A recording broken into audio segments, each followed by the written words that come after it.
Hello and welcome.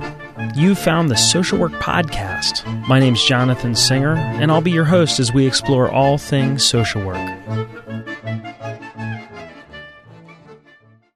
Risk for suicide among gay youth has caught a lot of attention in the American media as of late. There have been a number of youth who have been bullied because they're gay or perceived to be gay, and who have consequently died by suicide. Dan Savage and friends and colleagues and supporters have put together an amazing project called It Gets Better, focusing on the issue of youth suicide for gay and lesbian, bisexual, transgendered, questioning, queer teens.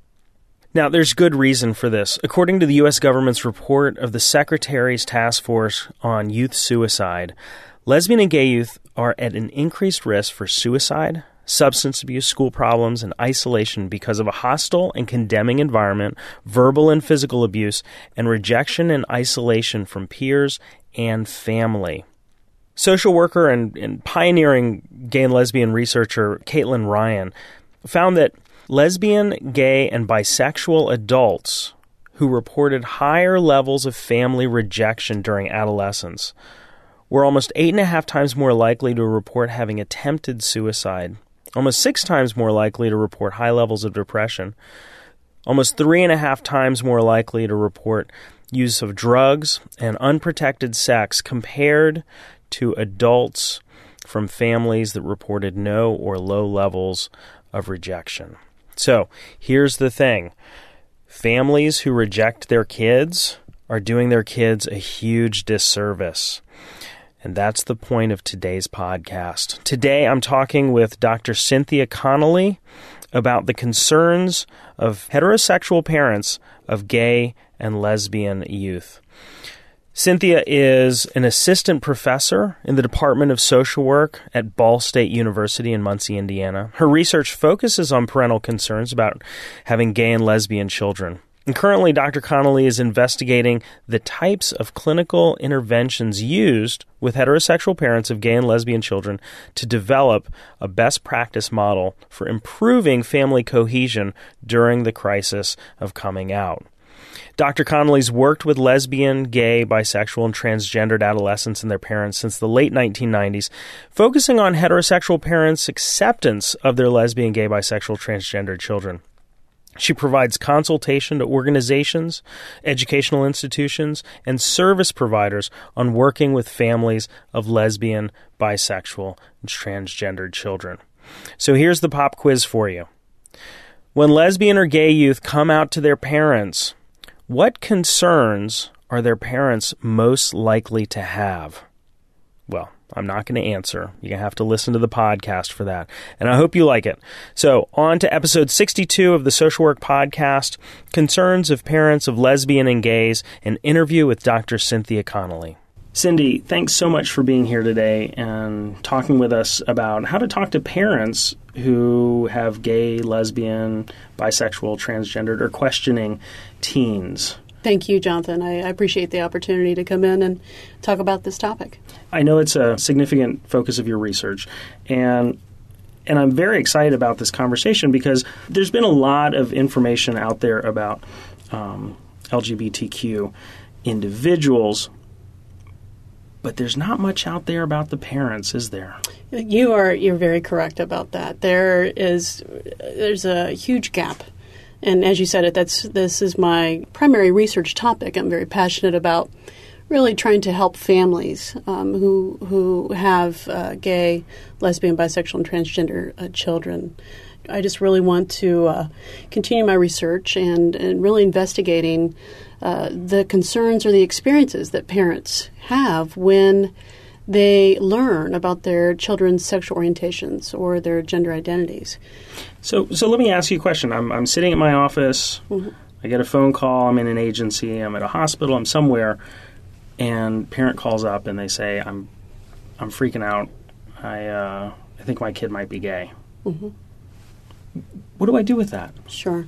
Well, of course, as any good practitioner would do, is address the feelings first. And in my practice and my research experience, I found that there are 3 dominant concern areas that parents experience when they learn that their children are gay or lesbian. One of the dominant areas is around their own feelings of the loss of loved ones. So parents experience concern that they may lose friends if their friends find out that they have a gay or lesbian child. Parents are very much concerned about that their loved ones will avoid them if they find out. And so as a practitioner, you can address, this specific area by asking, when your son or daughter came out as gay or lesbian, to what extent, were or are you concerned that you may lose friends? And you can certainly have the parent then, say, well, you can have them rank order it, on a scale of 1 to 5, 1 being not concerned at all to 5 being extremely concerned, to understand the level of concern that parent is experiencing in that particular area. So love loss is one particular area of parents' concerns. So for this hypothetical parent that calls me, one of the things that I need to keep in mind is that one of their reactions might be, how's this going to affect me? Yes. How's this going to affect my social life? How's this going to affect the way that people think of me as a parent? Maybe I'm going to lose my friends. Maybe my family's going to reject me. Yes. Because my kid is gay. Right. Yeah, and you can really kind of categorize this as internal versus external concerns. Internal concerns as far as, oh my gosh, what's the outside world? What's society going to think of me? And then there's the external concerns. Oh my gosh, I have concerns for my child's physical, psychological, and social well-being. So if you want to look at internal concerns versus external concerns, that's certainly one helpful way of looking at this issue. So what are some of you said that there were 3 ways of thinking about this. Sure. 3 areas. So, the next, dominant area of concern is really parents' concerns for their physical, psychological, and social well-being. They're very concerned about, whether or not their child will be physically assaulted, whether they will be verbally assaulted. They are very concerned as to whether their child's self-esteem will suffer as a result of belonging to a stigmatized group, as well as their social well-being.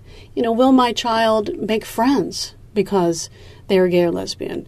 Will my child have equal civil rights because they are gay or lesbian? So those 3 areas you can certainly, again, ask questions of the parents in the same kind of format. Are you concerned? Now that your child has come out, or you believe that your child's gay or lesbian, you could certainly ask questions around, this area. Are you concerned that they will be physically assaulted? Are you concerned that they will not receive good health care? So these are the kinds of questions that can certainly tap into the physical. And again, the psychological, concern for the psychological well-being. You could ask them, are you concerned that your child's self-esteem will be okay, that they will be proud about who they are.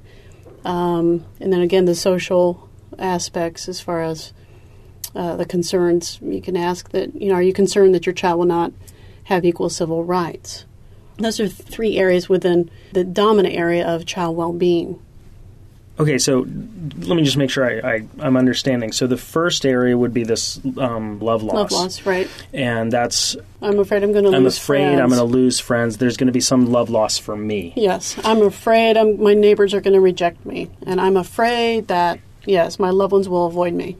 And then the second area is, it's not about the parent, it's really that parenting. Yes, it's the external. It's my concern for my child. Child well-being. Is somebody going to beat up my kid? Yes. The hate crimes. Is yes. there going to be some sort of, now right. My kid won't be able to have equal protection under the law, right. That sort of thing. Okay, yep. Good. I'm getting it. And what's the third area of concern? Okay, and then the third area, which is, you could say that it's somewhat related to the love loss, that public perception area, is concerns about society's perception of them as parents. So almost like the social desirability. So, are you concerned that you will be judged a parenting failure by society because your child is gay or lesbian? Are you concerned that your child is gay or lesbian because you did not spend enough time with them as a parent? All of these types of items speak to, oh my gosh, what is society going to think about me if I didn't do these things and my kid is gay or lesbian? Okay, what are people going to think about me? The gaze is upon them. No pun intended. Yes, that's right. That's right. So the third area is really society's perception Yes. of the parent. Yes. Because your kid is gay, you must have screwed up as a parent. Yes. Yes. Which is different than because your kid is gay, I no longer want to be your friend. Yes. Right. Okay. I get it. And all of those seem to be totally reasonable concerns. Yes. That a parent would have to say, will my friends reject me? Will my kid get hurt?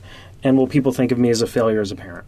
That's right. I mean, and the parents, they experience the effects of the stigma surrounding homosexuality just like their children do. The parents certainly experience what is coined as courtesy stigma by the work of a sociologist, Irving Goffman. And there's, little research out there that really studies these ill effects that the parents experience. And there's, relatively few supports, for these parents. There's a lot of knowledge to be built in this area through practice and research. So let's say that I'm talking with a parent, and I have these three areas in my mind. And a parent is talking about, say, I'm totally freaking out because, my grandfather's birthday is coming up, and I know that if he finds out, he's going to totally disown me, and he's not going to have anything to do with my son, and it's going to tear the family apart. Mm-hmm. Is there something specific that I should say in response, or can I just use my clinical skills to address it in the way that I am trained or most comfortable? There's really so little known in this area that, I can give you kind of a code book response, to this. However, the parents are going to experience, again, the similar notion of coming out, just like their children. The parents have to come out to society as a parent of a kid who is... That's right. The parents have to come out. And, so they have their own coming out experiences much like their children. As a practitioner, if I were to address that question, certainly I would not advise that parent to come out. Okay? I mean, I'm not going to advise a client to come out. They have to be ready. They have to want to come out. They have to want to come out. And this is a process. Just like the identity development of their LGBT children, there's an identity development process for parents of LGBT children. And they have to work through this. I mean, it's a journey. And, I would, certainly as a clinician, I would explore the feelings around that. I'm afraid of this, of coming out to my parents and what they're going to think about, me for having a gay or lesbian child. And, and I would advise them, it's okay for you to not reveal this information until you're ready.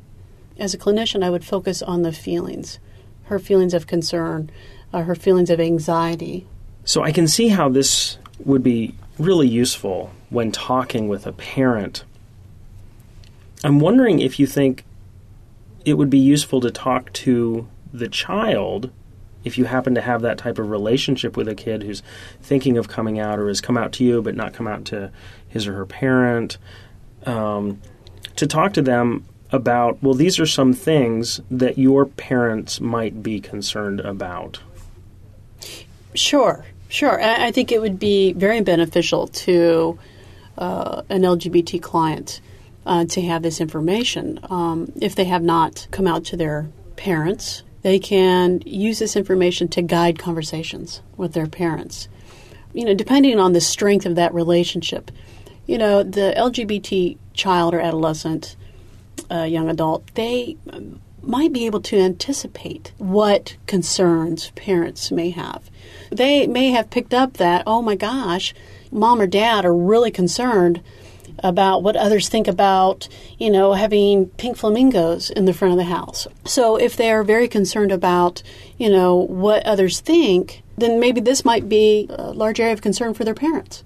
So this can, certainly be a conversation starter to understand these concerns. And I could imagine that if I were the kid and I was coming out and my parents were like, oh my God, it's all about me, that could be very disconnecting. Yes. But if I knew in advance that their parents might be concerned about how their neighbors are going to react or, our friend's going to reject them, and I'm able to have that conversation with my therapist or my social worker in advance, that it wouldn't be a disconnect. It would be this is what Cindy and I talked about. Right. Okay. Yeah, my parents are reacting. Huh. Okay. Right. And there might, the fact is that there may be other LGBT family members somewhere that if mom, reacted, in a positive manner to finding out that Uncle Bill was gay, you can certainly, estimate that, okay, well, maybe my mom's reaction to my own sexual orientation may not be as bad as what I anticipate. So, Cindy, one of the things that we always talk with social work students about, there's a big push for social workers to know why they're doing what they're doing. Mm-hmm. So you've just talked about these 3 areas that would be important to talk with parents about. But, how do I know that I should talk about these 3 areas and not 3 other areas? Or what makes these 3 areas legitimate? How did you come up with them? And why should social workers use them? Sure. And that's a great question, Jonathan. There's 3 steps, really. I first went to the literature, and I reviewed the research out there that was on parents' reactions to learning about having a gay or lesbian child. And, there was very little literature out there on this particular area, but what I did find, it certainly supported my work and my practice with LGBT individuals.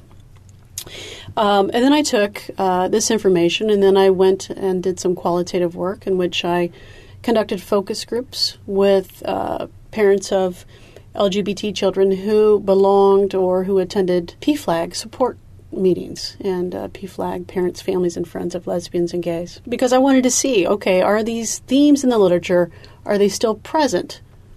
And that was a very fruitful study. And from that information, I did a content analysis and on those themes. And then I developed items, specific questions for a scale, actually 55 items. And then I conducted a pilot study of this scale, of the COPLAG scale, on a national level to parents within PFLAG who had an LGBT child. So that was the 3 steps taken. And so in doing that, of course, with the statistical analysis and in doing various factor analysis, I found that these 3 areas really clump together. These are the 3 predominant concern areas that exist. It's parents' own concerns about their own love loss. It's certainly parents' concerns about their child's physical, psychological, and social well-being. And then the last particular cluster, the factor, is really around social desirability, in which I call parent ego. It's really about, oh my gosh, what's society going to think about me because I'm a parent of a stigmatized child. So those are the 3 areas that kind of really shook out during all that statistical fun work. So you've created this scale. Is this something that a social worker would use with a parent right now or a client? Eventually. Yes, eventually. Okay. Yes. I mean, and I'm continuing, I'm doing ongoing validation work, and right now I'm in the process of doing a confirmatory factor analysis so that I can certainly confirm these 3 areas of concern that exist, among this population. Actually, parents who are members or attend PFLAG. I'm also confirming, these three concern areas. I'm also confirming these among different sample populations of parents of LGBT children who do not attend PFLAG. So, certainly, trying to access parents, of LGBT children who do not go to support groups or therapy, for this issue, but, who can be accessed through various, for instance, gay-friendly churches or synagogues, so that I can say, all right, well, these concern areas are pretty consistent across, various sample populations of parents. So it sounds like these three areas that you're talking about are based on literature that you reviewed, focus groups, and then these psychometric techniques about these crazy statistics. Yes. And through that, it's not that you set out to say, love loss, concerns about my kid, and how society views my parenting. Like, those weren't the three areas that you said, no. I'm going to create a scale and I'm going to test that, and now I've proved it. No. So this is what panned out. Okay. Yeah, this is what panned out. It's 55 items, and then when you do the fun statistical analyses, this is what prevailed. It was three strong factors where you have several items. There were four specific questions or items that align strongly on one factor. And that one particular factor, when you look at what's going on with these items, parents' concerns that they will, their loved ones will avoid them, or that they will be rejected by their parents. When you really look at the theme there, it's around parents' own concerns that they're going to lose loved ones because of having an LGBT child. So the social workers that are out there that are listening to this and are thinking, oh, I would love to follow up with, this particular parent on these three issues. Mm-hmm. Can they contact you? They can contact me, and as a practitioner, I would certainly, if I was going to address one of the specific areas of concern first, I would certainly address the parent's concern over their child's physical, psychological, and social well-being. Because it can be threatening to a parent to be asked, are you just concerned about yourself and not your child? Well, and I mean, when I think about societal stigma about parents having a gay or lesbian kid or loss of friends, I mean, that's really so much about the parents doing their own work. Mm-hmm. It's like, okay, so, my 14-year-old, son who's gay, like, he can't control whether or not Aunt Betty mm-hmm. rejects me as the parent, and so while it's totally a reasonable and valid concern, it's very different than this parental function of protecting my child and making sure that my child is able to have a sort of as a quote-unquote normal adolescence as possible. They seem to be very, very different. Yes. Yeah. That's true. Very good. That's a great point. Yes, they are. They are very different. So, but, and they're going to just vary on the degree, but, as far as the level of concern and the magnitude, you're going to find some parents who are very concerned that they're going to lose friends, and you might, but on the other, particular concern areas, such as their child's social well-being, they'll be extremely high, or vice versa. I mean, there are some, I've seen some parents' responses in this pilot work where, parents are they're not concerned that their child will be, verbally assaulted. But, they are concerned that society may consider them a parenting failure for having a stigmatized child. So it's I have to tell you, Jonathan, it's really kind of all over the place right now. We don't have a good enough grasp of what's going on. And so, the development of this scale was really a way to really start, bridging this gap in the, extant literature. Because, one of the things that, one of the goals that I really want to get to is let's look at some of the, factors that are going to predict these parental reactions to learning about having a gay or lesbian child. That's where I really want to take this, because we don't know. And so if we can first, figure out what are the affective experiences, what are the feelings, what are the concerns behind these reactions, if we can find, a little bit more out about, this particular area, then maybe we can start building towards, okay, well, what kind of can predict, these concerns? What predicts these feelings? So it sounds like I'll be interviewing you in a couple of years about the predictors. I would welcome that. I would welcome that. Just to wrap up, because I think this is really important stuff, you were saying that there were 3 areas that parents are concerned about. Yes, love loss, child well-being, and parent ego. Parents are concerned about their own love loss, about their child's physical, psychological, and social well-being. And the third area, the parent ego is what I call it, and that they are concerned about what society thinks of them as parents as a result of having a stigmatized child. Well, Cindy, thanks again for being here and for talking with us about how to address parents' concerns about having a gay or lesbian kid. Thank you so much, Jonathan. It's been a pleasure, and certainly I hope that you'll have me back in the future when I can talk about the predictors of parental reactions. I look forward to that. Great. Thank you. I'm Jonathan Singer, and thanks for being with me today for another episode of the Social Work Podcast. If you missed an episode or have suggestions for future episodes, please visit socialworkpodcast.com. If you'd like to support the podcast, please visit our online store at cafepress.com/swpodcast. To all the social workers out there, keep up the good work. We'll see you next time at the Social Work Podcast.